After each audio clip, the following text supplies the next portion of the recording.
qui a initié le loco ya malamu pour assister les artistes au Yoba Bozana problème de la santé. Alors, je réforme le problème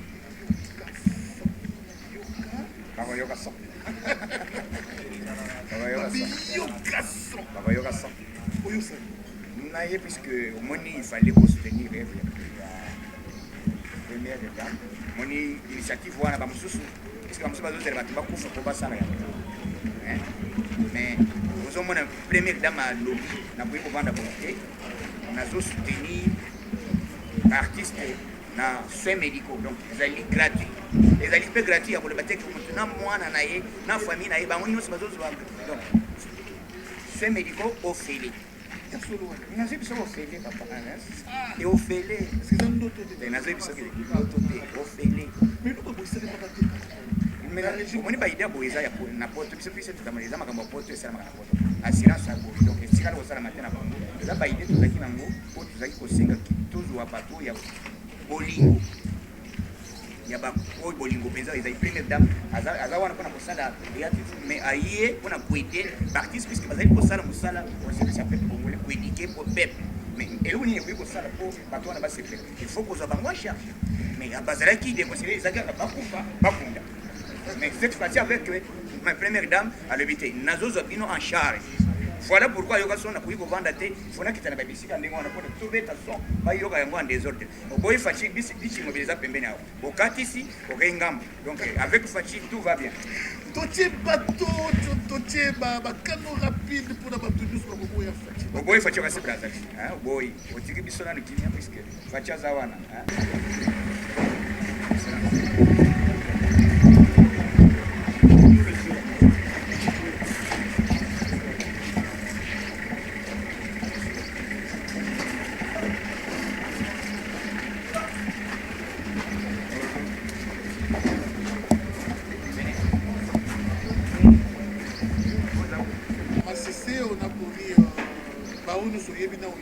Oui.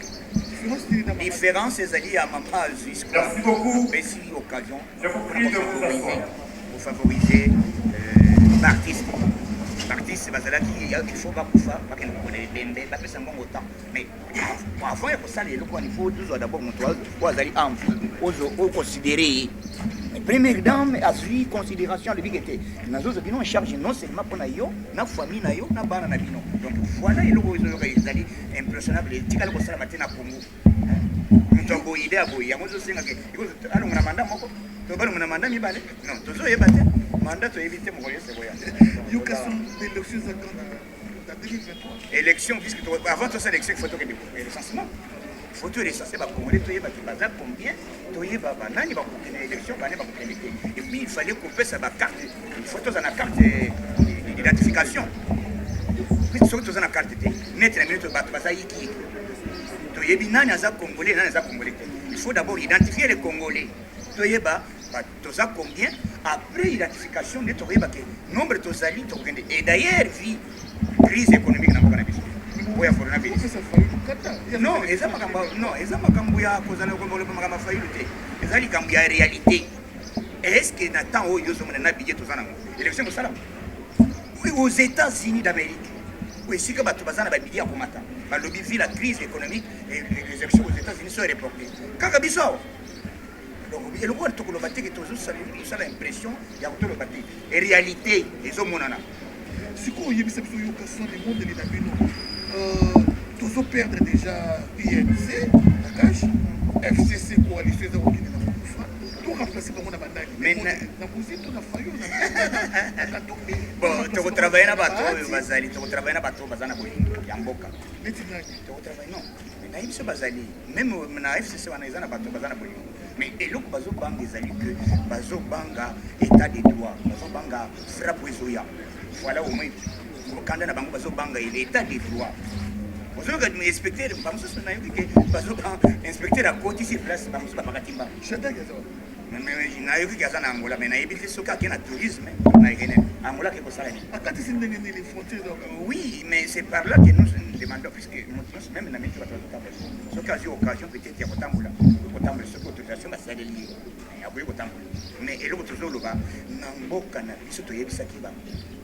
congolais nyonso na minute oyo état de droit ezali en marche état de droit ezali motu nyonso arespecte mibeko et puis justice au-dessus ya motu nyonso mais justice ya liboso ezalaki bongo te yebisaka ntango ozwaka pouvoir bozala na somo ya kabila boza Non, non. kobanga mikolo bozobanga soka biso kobanga kabila kwa mitele te biso tozali kobanga te biso nde tozali kobanga biso tozali kobanga puisque biso na minute oyo eloko omoni bolingo tolingi bato tolingi totravaille ensemble mais fcc elingi totravaille na bato bazoya na bakoka genre yango na yebiso ete ezala omona ndenge nini ozoyoka faci alobi on doit travailler ensemble na coalition mais makambo bokomona na coalition motu ye moko akosundola ototika yo ya solo nakotangela mwa bato misato yebisanga motu ya malamu nani tokozala mpe vraiment raison ya ye moko balobi ndeko na biso azali babanza kuma masolaki yakaka mwakiiatika otengano molinoba bazolaka lokuna mpasi po masi bamona laisser barrière tozobanga mingi biso tozoti libanda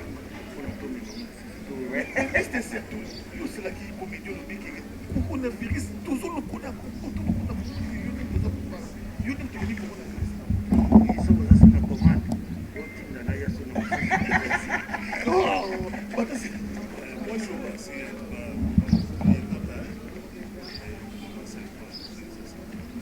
merci beaucoup Yekwa. On continue avec Yoka Yabaso. Natangeli Omemba, Natangeli Omuska Tourné, Natangeli Ofayo, Namuzitu Barati. Et puis ça nous mais ça malam quand même favori là. Ozala malamu ce n'est pas biso. Moto kolinga ko travailler pour l'intérêt à peuple. Et moto travailler na. Mais dans le monde il est dans nani. Omoni biso to ko lobandi. Même na kati ya bango, bamuso bazali ko ndima président. Président tandaka loboko balingi. Do ya to travailler ensemble. Maintenant toujours mon moto azali favorable na président bayati. Comprendre les alliés comme on a été pour le bâtir puisque la action a été à l'Obaka qui a voulu soutenir des majorité ceux qui le laissent même le Bakatou le président a un ennemi à mon côté le président Zali chef de l'État garant de fonctionnement le président il y a congolais il y a parti politique qui était président il y a Congo Nyons mot de la fin pour tout Tikayo sans toutefois oublier pour laisser moi un message pour la Vital Kamere dans la prison il cherche toujours la liberté provisoire vous comprenez au moins. Mais l'homme qui est condamné, il cherche la liberté provisoire, c'est les étonnants. Moutouba vous a condamné, bon, toujours c'est la liberté. Mais il y a un lobby. Avant de liberté, puisqu'il faut que tu tournes, et l'homme va condamner les alliés, quand il y a un bon contribuable, il y a peuple congolais. Les ambons qui y a Moutou, il y a Ndabou, il y a président Fati, il y a IDPC, il y a non, les alliés, bon, il y a peuple congolais. Il y a toujours 5 justice, c'est ça la moussala, pas de théâtre. Donc, va ça la moussala sérieux. Et donc, message là-bas, tu vas marcher. Il y a un autre séminaire. Pour marcher, il faut marcher, il faut marcher. Si vous marchez le 21, les peuples congolais, les combattants, il faut marcher pour la 5 demandes, il y a pas remettre le bon, il y a l'État, 57 millions, ils ont appelé ça l'État. Tant que nous avons 5 libertés, puisqu'il fallait tout le temps, tout 5 bon, on est tous en appel, c'est le dollar ématique. Oui, tu vas détourner sur ça, c'est pas 100 millions de dollars. Voilà au moins mon toiseau, na pepe na FCC bazo en bon ya l'État, pour les lois masséki donc to kondime loko bongo na mboka na biso ni susu te mutu nyonso ko azali coupable il faut assumer yango mapasa to le bichiti c'est ça le musala to yebisi na to yebaka ngide ya 17 personnes to sengi justice c'est ça le musala nango balingi ba pour Gilbert cette personne déjà na katanga na yoki bakendaki ezali na ambition ni puisque Kankonde a aussi cour constitutionnelle avec un dossier il y a Bayati Kweb à le but aux alliés incompétents il y a dossier où on peut déclencher il y a un Bayat na minute où nous avons compétence ou on a les la prérogative il y a ministre de l'intérieur au bazo benga Gilbert Kankonde il a déclenché le but qui était aux ongisi plateforme bazo benga AFDC et A il y a Bayati Kweb na maboko na donc bamba ndeko bazaki kuna bazonga na nzira puisque dédoublement est parti politique ezali connaît même la loi la boya Premier ministre de l'Intérieur, tant que qu'est-ce que vous tenter et on a arrêté cette personne au niveau à côté de la Zalaki, hôtel na Caravia na golf. Donc Bakangami, il y a mutu zoloba bino bozolingo bokuma bokosi ça va pour lui. Bon, mais c'est ça que j'ai dit. Mabunda qui est Mabunda? Mabunda Azali, mais surtout peuple doit s'exprimer. To lobby, to boy, président de la République, c'est les paroles. L'arbitre du peuple congolais, na Congo c'est fatigué. Tango a lobby à boy, yo zana no kendo ko lobela mo. Masolo wana mo yo sala mo analyse exacte. Les abatayate bazo rêver, iloko ya kala ndenge bazalaki na Ok. système ya komanipuler justice Daniel Safo biso bomeki na parlement safu ake bazali safu ya ngai safu ifo ezala mongo ya sukali mais oza safu ya ngai oza rien oyebi biso bacombattant tozalaka maseki te tozakanaka te biso tobangaka te oyebi bien biso kosakana na président de la République aleki na pepe mais ngai oteli safu ateli omoni déjà que safu eza madame namoni okomi garde ya Janette Kabila eza eloko ya kobanga ya bato ya polisi ya mawa biso mot de la fait congolais nyonso soutenir chef de l'État puisque azali na souci ya Excellence, messieurs soutenir président de biso le ministre de la Culture et des Arts, soutenir action ya Fachi Beton nyata bordo Fachi Beton distingués invités, notre hymne national debout congolais.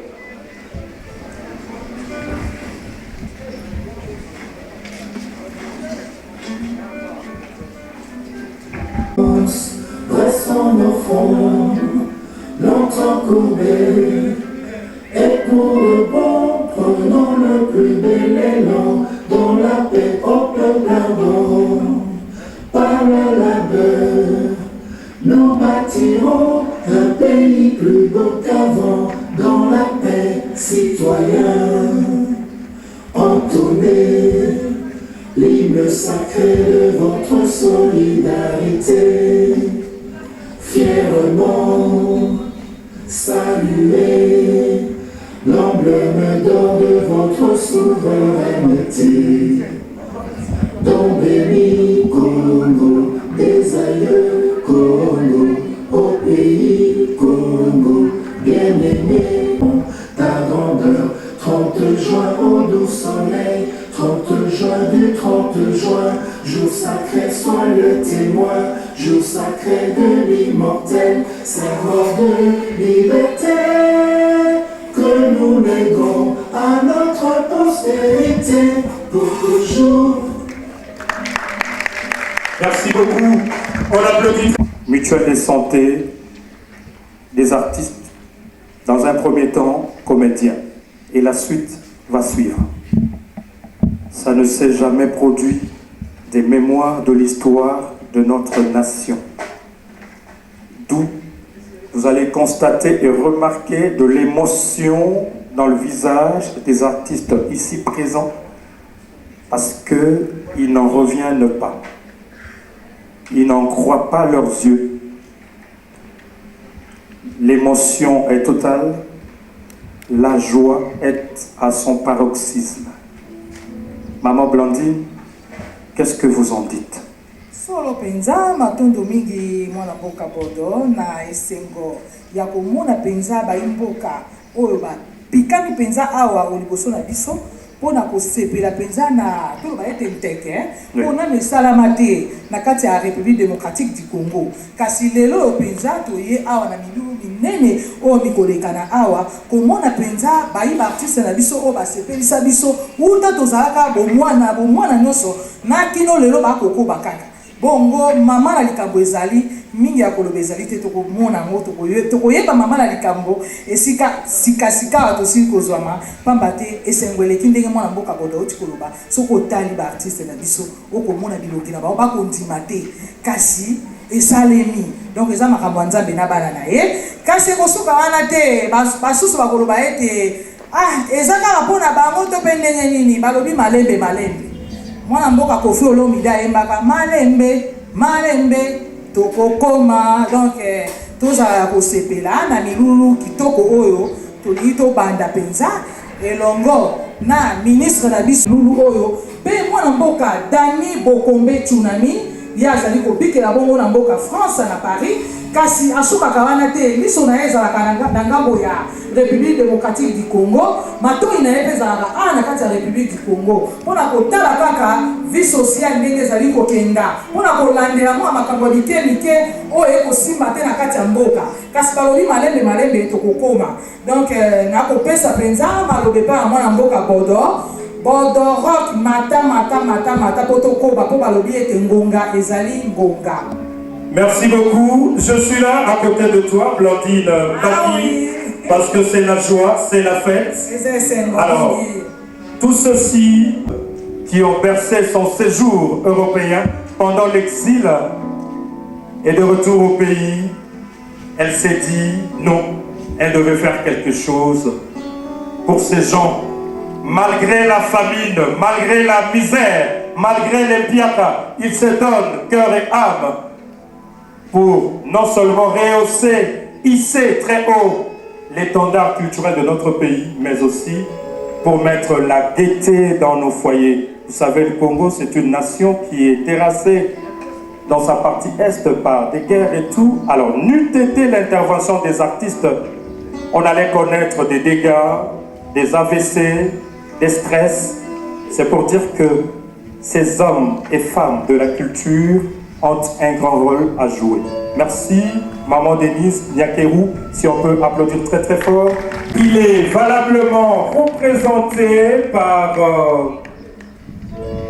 un représentant de la Fondation Denise Nyakeru Tshisekedi, Monsieur Georges, ici devant vous.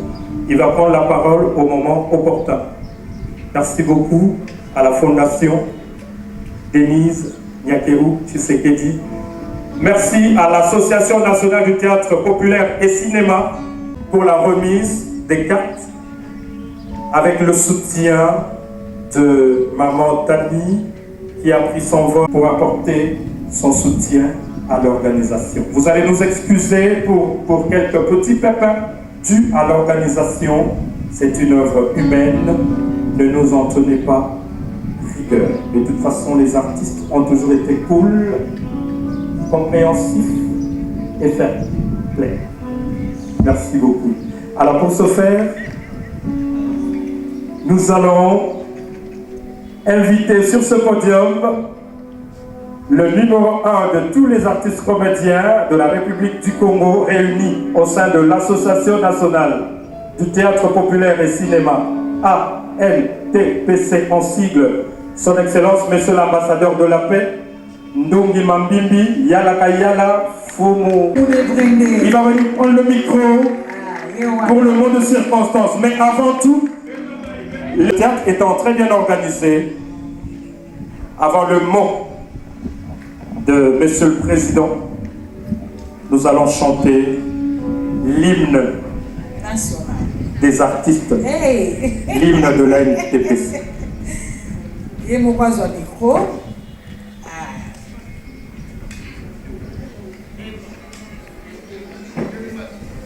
L'hôtel est mis aussi l'hymne dément.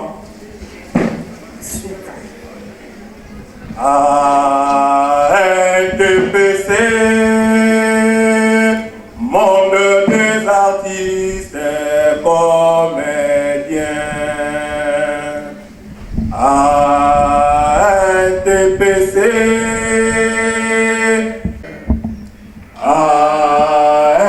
NTPC, vive les artistes et comédiens. NTPC. Artiste. Son Excellence, Monsieur le ministre de la Culture et des Arts, Monsieur le représentant de la Fondation Denise Nyakeru Tshisekedi, distingués invités, amis du théâtre, bonjour.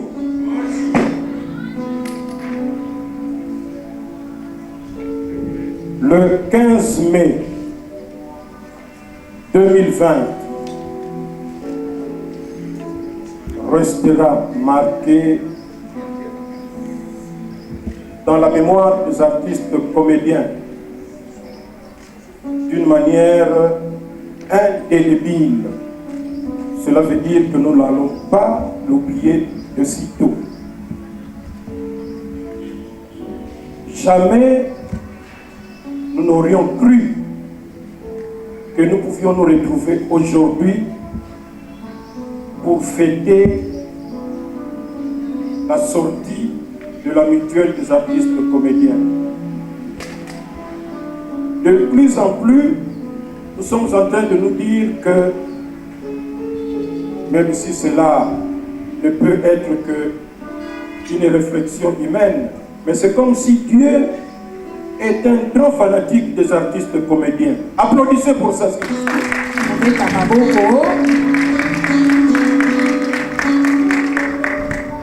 Pendant plusieurs années, les artistes comédiens ont défilé à travers les différentes chaînes de télévision. Chaque fois qu'il y avait un peu de maux de ventre, un peu de maux de tête, un peu de diarrhée, pour solliciter une aide par-ci par-là. Et le temps que l'aide arrive, eh bien l'artiste pouvait même mourir. Voilà que Dieu, comme il aime les artistes comédiens, il est entré dans l'esprit de la première dame, Niakeru, pour